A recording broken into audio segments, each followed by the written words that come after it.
Hello, good morning! A day in my life as a full-time content creator. Dahil nga pagpapaganda ng katawan yung ina-achieve natin sa ating sarili ay kailangan nating gumising ng maaga. I am surrounded with positivity today, motivation, and goal, char. Kaya sa mga marites dyan, sige manira lang kayo, wala naman kayong na-achieve sa buhay ninyo. Huy! Kaya sa mga bashers dyan, gusto ko naman din yun. Ngayong araw na to ay magja-jogging ako dito sa tabing dagat o wala kayo nito dahil lahat ng mga plano ninyo ay nauwi sa tulugan. Ako na lang siguro yung tutupad sa mga usapan natin. Buti pa yung alarm clock ay gising ay yung nag-alarm ay hindi.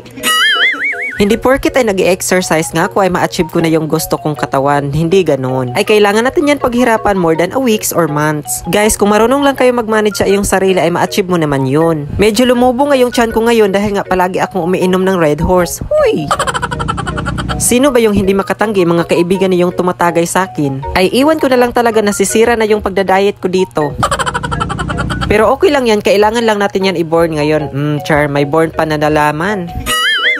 Guys, pag tayo ay tumakbo, wag naman na parang umattend tayo ng Olympic, daig pa yung motorsiklo sa bilis. I-maximize nyo lang sa neutral, parang ganun. Maganda pa rin na mag-exercise tayo para maalis yung mga toxic sa katawan natin, oo. Hindi toxic sa mga katrabaho natin, kundi sa mga pagkain, ganun. Medyo pinagpawisan na nga ako dito guys, dahil nga more than 1 kilometer na yung tinakbo ko. Sino bang hindi pinagpawisan dyan? Ang kapal ng jacket ko, ganun. Thank you for watching. Keep sharing this video to inspire the others. Bye!